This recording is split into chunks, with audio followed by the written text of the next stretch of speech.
Mrs. Johnson walked slowly down the sidewalk, carrying a bag of groceries in her hands. Her back ached, and her legs felt tired, but she kept going, determined to make it home before the sun set. She had lived in this neighborhood for over 30 years, but lately, things felt different. People looked at her as if she didn't belong, as if she were a stranger in her own home.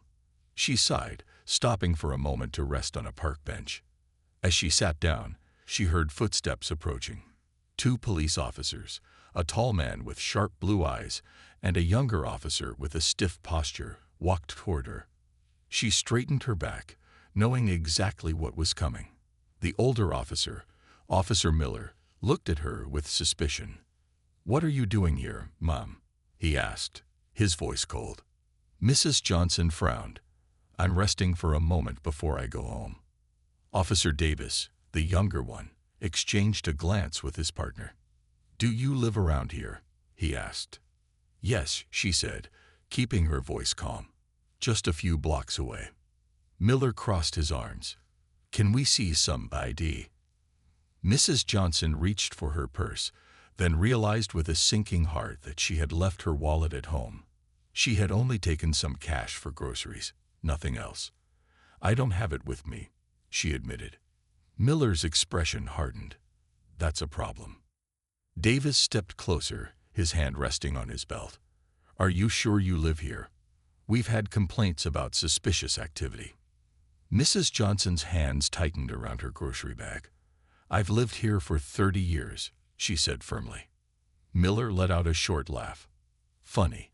We've never seen you before." Mrs. Johnson felt her stomach turn. She had heard stories like this before, how elderly black men and women were treated like criminals for simply existing. But she never thought it would happen to her, not in her own neighborhood. "I don't need to prove anything to you," she said. Miller's smile faded. "Actually, you do." He nodded at Davis, who stepped forward. Before Mrs. Johnson could react, Davis reached for her grocery bag. "What's in here?" he asked, digging through it. "Hey," she protested, trying to pull it back. "That's my food." Davis ignored her, rummaging through the items as if he expected to find something illegal. He pulled out a carton of milk, some bread, and a few apples. Nothing suspicious. But instead of apologizing, he smirked. "You sure you bought this?" he asked. Mrs. Johnson's heart pounded. "Of course I did." Miller took a step closer. "Where's the receipt?" "I threw it away at the store," she said. The officers exchanged another glance. Miller shook his head. "Sounds like shoplifting to me." A few people walking by slowed down, watching the scene unfold. A man pulled out his phone, recording from a distance. Mrs. Johnson saw him, but it didn't comfort her. "This is wrong," she said, trying to keep her voice steady. "I haven't done anything." Miller sighed, as if bored. "Then come with us. We'll check your record." Mrs. Johnson's chest tightened. "You can't just take me in for nothing." Davis smirked. "We can, and we will." Miller grabbed her wrist, pulling her to her feet. The grocery bag slipped from her hands, the apples rolling onto the pavement. A few people gasped. Someone whispered, "This isn't right." Mrs. Johnson swallowed her fear. She had one chance to stop this. She looked Miller in the eye and said, "You don't know who my son is. You'll regret this." Miller chuckled. "Oh yeah. Who is he, the mayor?" Mrs. Johnson didn't answer. She just stared at him, her expression unreadable. Before Miller could say another word, a voice rang out from behind them. "Let her go. Now." The officers turned around. A man in a dark suit and polished shoes was walking toward them, his face like stone. His presence made the crowd shift, as if they recognized him. Mrs. Johnson exhaled, relief washing over her.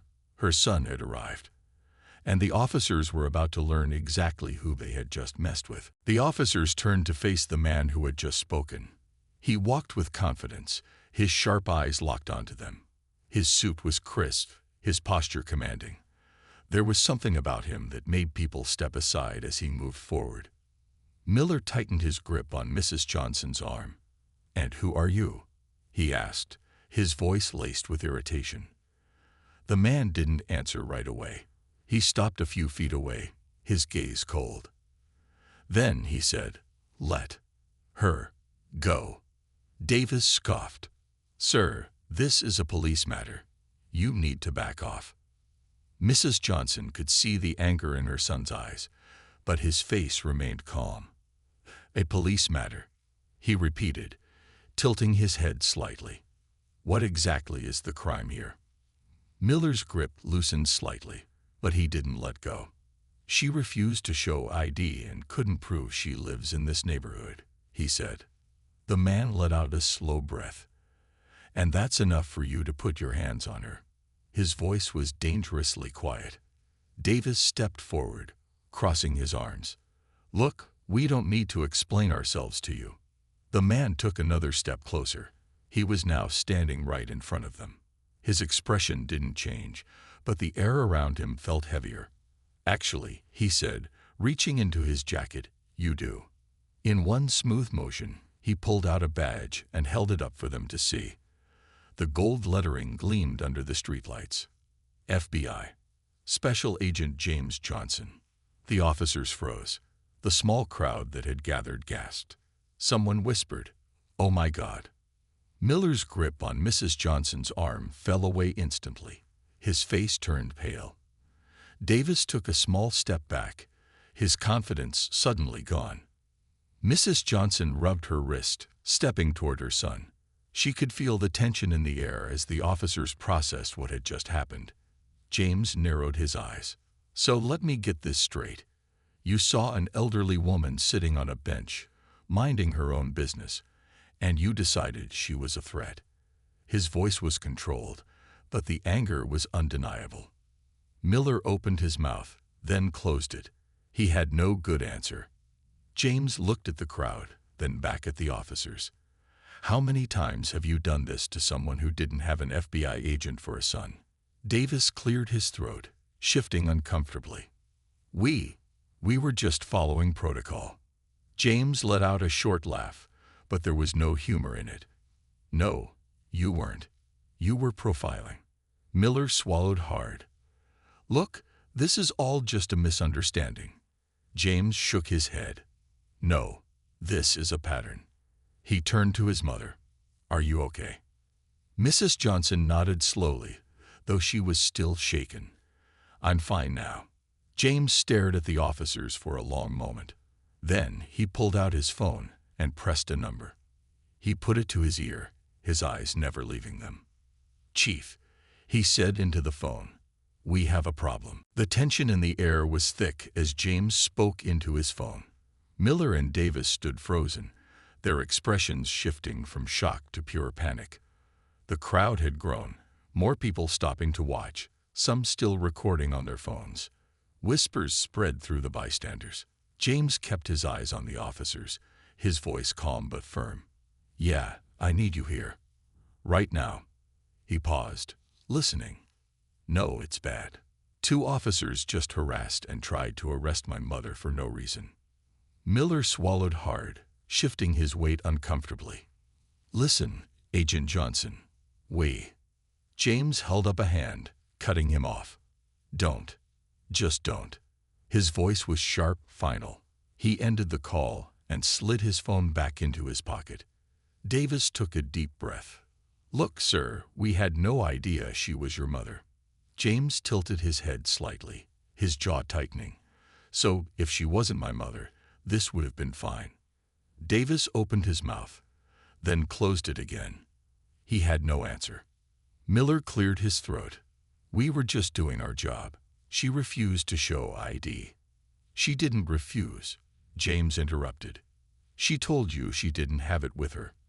And instead of treating her with respect, you humiliated her, searched her groceries, and put your hands on her." His voice grew sharper. "All because you didn't recognize her." The officers glanced at each other, clearly realizing they had no excuse. The weight of the situation was sinking in fast. A black SUV with tinted windows pulled up to the curb, its headlights cutting through the growing evening darkness. The car door opened, and out stepped a tall man in a dark uniform. Police Captain Reynolds. The crowd murmured in anticipation. Someone whispered, "This is about to get serious."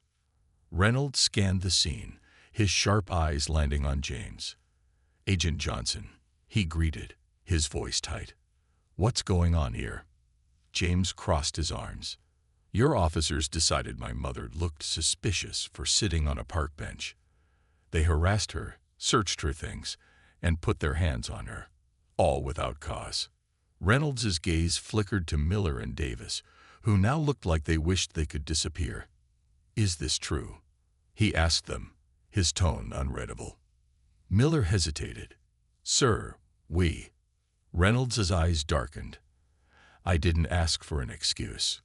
Miller's shoulders slumped. Davis looked at the ground. They both knew there was no way out of this. The captain let out a slow breath and turned back to James. "I deeply apologize for this, Agent Johnson." He looked at Mrs. Johnson with genuine regret in his eyes. "And to you, ma'am." Mrs. Johnson sighed, her voice calm but firm. "This isn't the first time something like this has happened, but I hope it's the last." Reynolds nodded, his jaw tight. He turned back to the officers. "Hand over your badges." Miller's head snapped up. "Sir." "Now," Reynolds said sharply. Davis's hands trembled slightly as he removed his badge. Miller followed, his face pale. They placed them in Reynolds's outstretched hand. "You're both suspended until further notice," the captain said. "Internal affairs will handle the rest." James exhaled slowly, finally feeling some relief. He turned to his mother. "Let's go home." Mrs. Johnson nodded, linking her arm with his. As they walked away, the crowd began to clap. Some people cheered. Others shook their heads at the officers in disgust.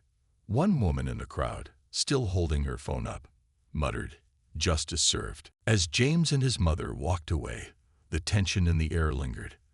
The crowd slowly began to disperse, but the impact of what had just happened was far from over. Miller and Davis stood stiffly, their faces pale as Captain Reynolds examined them with cold disappointment. The weight of their badges was gone, but the weight of their actions had only just begun. James opened the door to his car, helping his mother into the passenger seat. She moved slowly, her hands still trembling slightly from the shock of the encounter. He could see it in her eyes, the exhaustion, the quiet pain of someone who had been through this too many times before. "You okay, Mom?" he asked gently, fastening her seatbelt for her. She exhaled, staring out the window. "I will be," she murmured. "But it shouldn't have to be this way, James." He sighed, gripping the steering wheel. "I know." His jaw clenched. "That's why I won't let it slide." Before starting the car, he pulled out his phone and checked his notifications. The video of the encounter, taken by multiple witnesses, was already spreading online. Comments flooded in, some expressing outrage, others demanding action. His mother's face, filled with quiet dignity even in the face of humiliation, was now at the center of a conversation much larger than this one moment. Back at the scene, Captain Reynolds walked a few paces away with Miller and Davis. The streetlights cast long shadows as he looked them both in the eye. "You just cost yourselves everything," he said, his voice low and sharp. "Not because you made a mistake, but because you refused to see her as a person." Miller shifted uncomfortably. "We weren't trying to." "You weren't trying to what?" Reynolds cut him off. "You weren't trying to be decent, weren't trying to follow basic protocol, or weren't trying to get caught." Neither officer had an answer.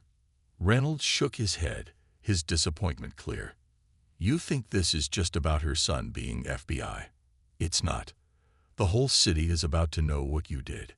And it won't be because of James Johnson's title. It'll be because you thought an old woman sitting on a bench was a criminal." Miller swallowed hard. He had been on the force for years, but never had he felt so small.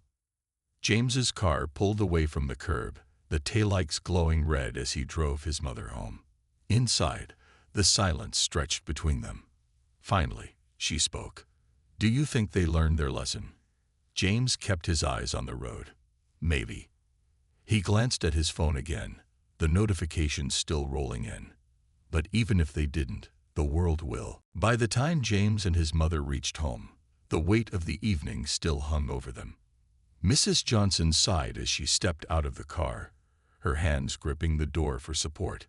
James was by her side in an instant, gently helping her up the porch steps. "You sure you're okay?" he asked again. She nodded but didn't speak.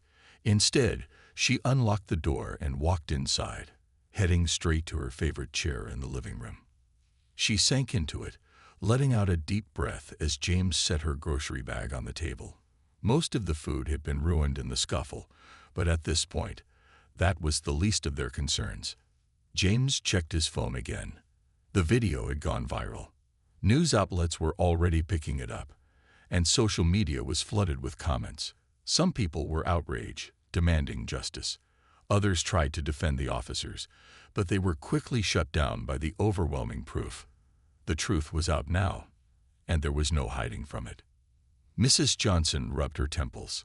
"I just wanted to buy some groceries, James. That's all."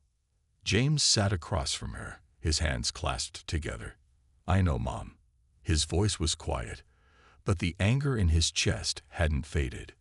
"And you should have been able to do that without being treated like a criminal." She looked at him, her eyes filled with something deeper than just sadness. It was disappointment. Not in him, but in the world. "You know, your father and I fought for a better life. We thought things would change, and in some ways, they have." She shook her head. "But in others, it's the same story, just a different day." James clenched his jaw. He had spent years working in law enforcement, believing in justice, believing that change was possible. But moments like this tested him. Moments like this made him wonder if things would ever truly be different. His phone buzzed again. A message from a colleague at the FBI. "This is everywhere. The department is already getting involved." James exhaled. "They're going to investigate." His mother scoffed. "And then what? A suspension. A slap on the wrist. They'll go back to work in a few months like nothing happened." James wanted to tell her she was wrong, that real consequences were coming, but he knew better. He had seen too many cases like this before. Officers who got away with things they never should have. But this time was different. "They won't just walk away from this," he said, his voice firm. "Not this time." Mrs. Johnson studied his face, the fire in his eyes, the determination in his voice. She gave him a small, tired smile. "You always were a fighter," she said softly. James leaned back in his chair, his mind already racing through the next steps. "I learned from the best." Outside, the world was watching. The truth had been exposed, and whether the officers were ready for it or not, justice was coming. The night stretched on, but James barely slept. He sat at the kitchen table, scrolling through the endless flood of messages and news articles about the incident. His mother had gone to bed hours ago, but he could still hear her restless movements upstairs.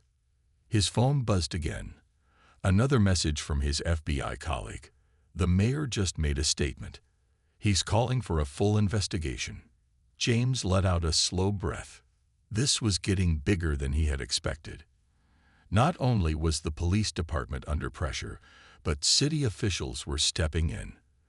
The video had struck a nerve, and now the whole city was watching. Early the next morning, a sharp knock at the door startled him. He glanced at the time. 6:30 a.m. Too early for a casual visit. He got up, checked the peephole, and sighed. Captain Reynolds stood outside, his face unreadable. James opened the door but didn't step aside.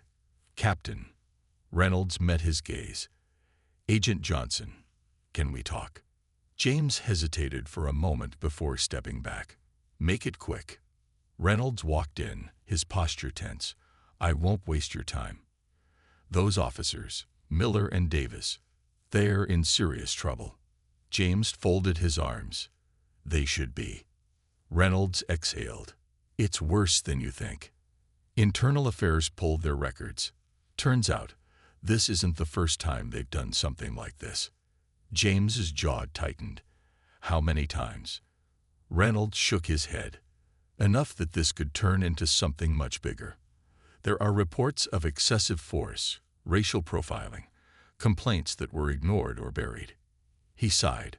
Now that your case is public, people are coming forward. Other victims, witnesses, it's all unraveling. James sat down, processing the information. He had expected resistance, excuses, but this, a full-blown scandal. He looked up at Reynolds. And what's the department going to do about it? Reynolds hesitated. We're trying to contain the situation. James let out a short, bitter laugh. Contain it? You mean cover it up? Reynolds' eyes flashed with something close to guilt. No, not this time. The pressure is too high. The mayor wants a full review of the department, and the public isn't going to let this go. James leaned forward. Good, because I won't let it go either. Reynolds studied him for a moment.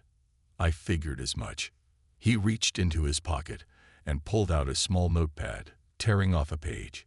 He placed it on the table.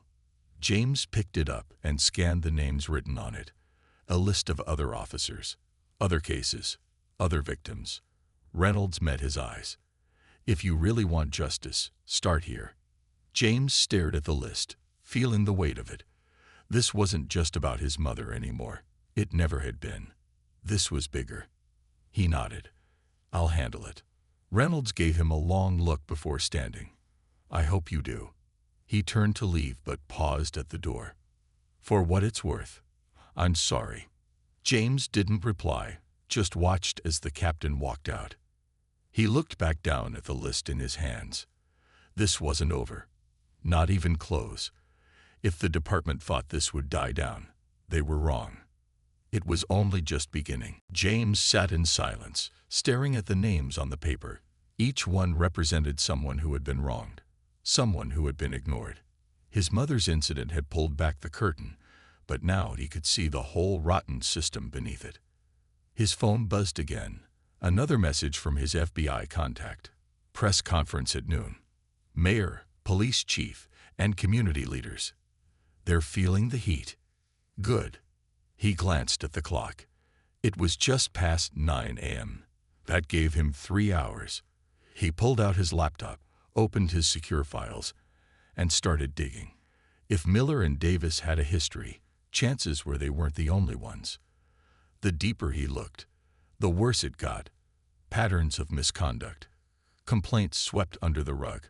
Officers transferred instead of punished. The department had been protecting its own at the expense of the people they were supposed to serve. His jaw tightened. No more. A creak on the stairs made him look up. His mother stood at the bottom, her robe wrapped around her small frame. She studied him for a moment before speaking. You didn't sleep. James shook his head. Didn't have time. She walked over, looking down at the papers and files spread across the table. The list Reynolds had given him sat on top.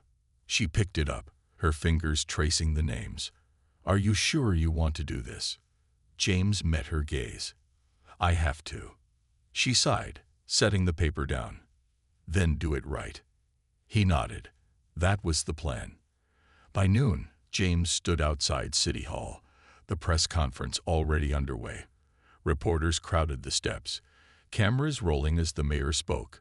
The police chief stood stiffly beside him, looking like he'd rather be anywhere else. This city will not tolerate injustice, the mayor declared. We are launching a full investigation into not only the officers involved in this incident, but into the department as a whole. Murmurs rippled through the crowd. This was bigger than just suspensions. This was accountability on a level the department had never faced before. James watched from the sidelines, his arms crossed. A few reporters noticed him, whispering to each other. They knew who he was now.